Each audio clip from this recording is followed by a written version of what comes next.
What's good, y'all? It's King of the Root back with another video, and I just want to come really quick and bring you the gematria and the numbers on the case I was just listening to. Gematria never fails.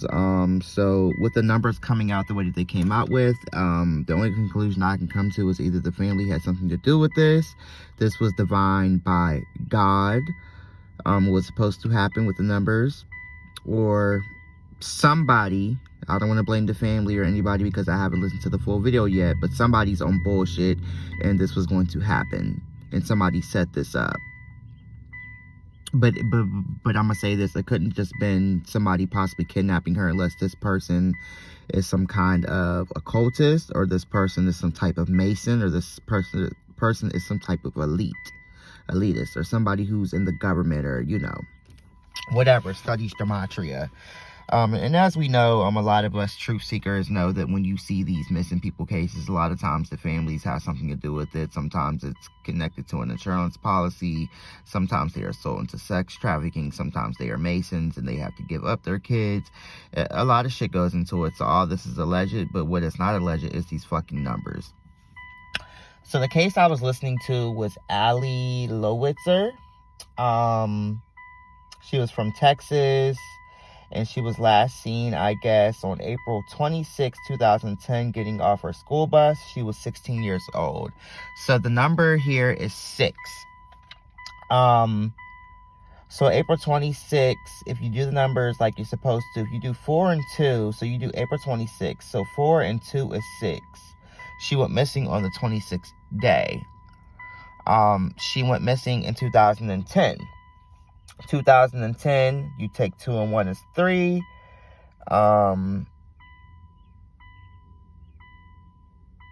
so this is how we're going to do it. We're going to split up. So we're going to take the 26 and we're going to just take the 6 out of it and make that by itself. And then we're going to take April, which is the 4th month, and add it to the 2 that comes from the 26, so it makes it a 6.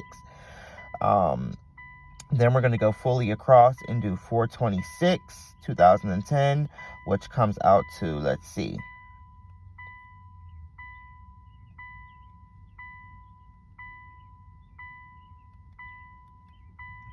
and then when you do the full date across, you do 4/26, 2010, you get 60.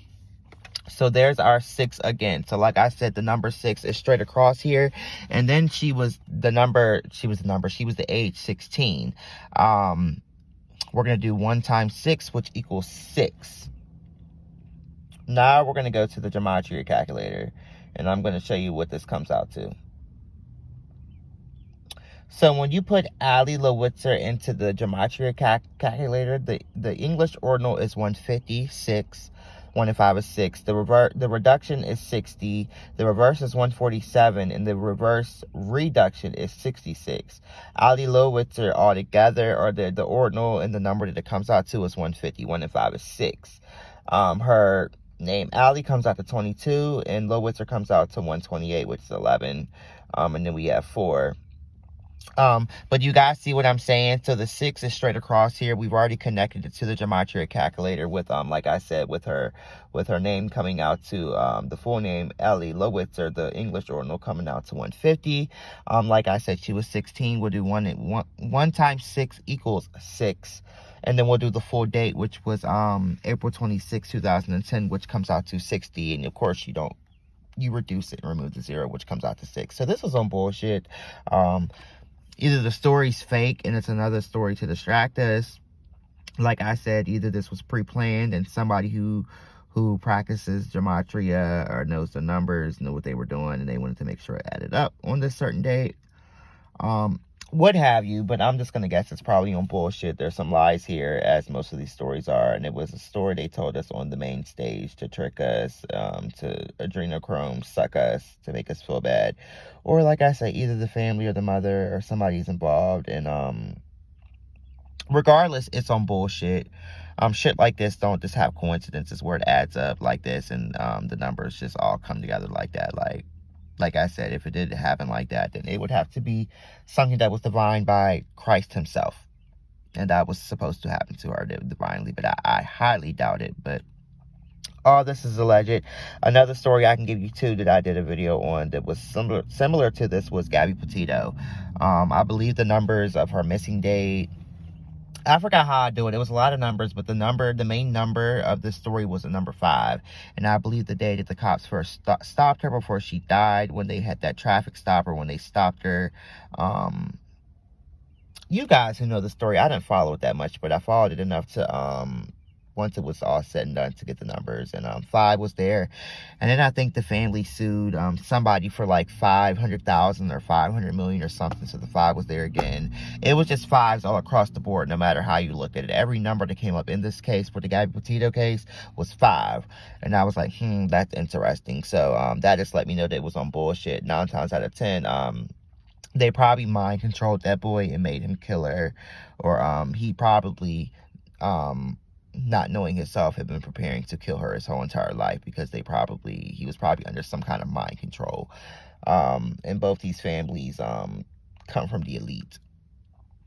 So pretty much what I'm trying to say is that Gabby Petito's death was a ritual, and it was a lot that went into that, her death.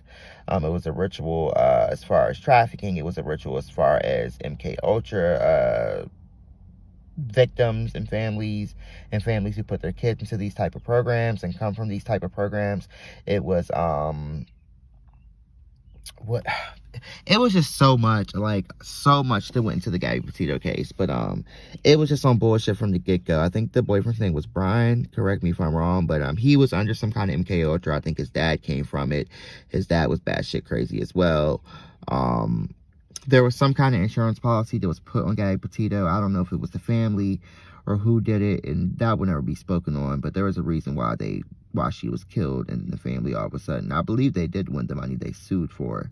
But if they haven't, they will, regardless if they tell us that she won't. You know, they lie to us all the time. But I wanted to use that example because it was another one where the numbers were like this, where everything just came full circle and the numbers were the same. And coincidences just don't happen. That's what I've learned being an occultist. So this Ali Lowitzer case, this girl who went missing in 2010, it's on bullshit. So like I said, either she's really alive and the case was fake, either they sold her into trafficking and it's still on bullshit, either the family knows what's going on and they have something to do with it, or either the person who took her, if she was taken, studied gematria and made sure he did it on this certain day, and I highly doubt that. But so there you go. If you guys are wondering and, you know, wrecking your brains, oh my God, what happened to her? Well, just look at the numbers. It tells you right there.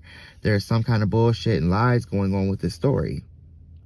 And the number of the story is 6, which is also a number that the elites use a lot too. One of my favorites, I'm sure a lot of you guys are probably watching now too, is Call Me Kinfolk. But before I don't know how long he's been out, but before he was doing whatever he was doing on YouTube, I'd been into gematria and numbers. If you watch my videos, I've been into numbers since I was a kid, and counting numbers and adding them up. And the whole time, I didn't know, to me, like, producing these numbers, it was a whole method to it called gematria. Which is so funny because one of my first occult books that I read was actually teaching me about gematria, and I totally skipped over it and did not understand or give a fuck about it. And now it plays a really big part, and it's all, excuse me, ooh, sorry. That was nasty. It's always played a really big part in all of our lives, but at the time I didn't know how important it was. So, and I was a decade or two ago when I read that book. I'll never forget it. It was a purple book with the Eye of Horus on it in a triangle. You guys have probably seen it. I think it's like called like the Complete Book of Rituals or some shit. But I bought that book. I think that was my first occult book I owned, because of the title. And I was like, oh, it's going to have all the, you know, and it did. It's going to have all the religions and all the rituals inside of it. And it was a good book. Also, before I end this video, if you guys want your Elegwa heads, your spiritual Elegwa heads, for those who are not initiated, your rituals aren't going the way they should be, you're not manifesting the right way, hit me up. Stop bullshitting on these Elegwa heads. They're not expensive at all. And I'm gonna keep saying this, Americans and especially black folk be bullshitting. Like, most of my sales, which is so funny, has come from like like Spanish countries like Mexico. I've gotten a lot of sales from Puerto Rico on these Elegwa heads, and I posted the pictures of them. I posted a picture of them. The one I posted on YouTube is not the really cute one I made. But he's cute too, but you guys need to get it. Like, Spanish and white folk hop on shit quick, and they want to learn. Black folk don't. I don't understand it, or they're just fucking cheap.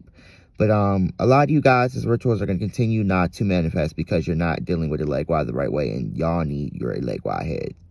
Period. And a lot of you guys are not initiated and will not ever get initiated. Get your fucking head, bruh. Okay? But Allie Lowitzer, poor thing. Who knows what happened to her, where she's at. Hopefully she's still alive, and it really was just fake. Excuse my voice. I don't know why it's so, like, crackly and whatever, but yeah. Bye, you guys.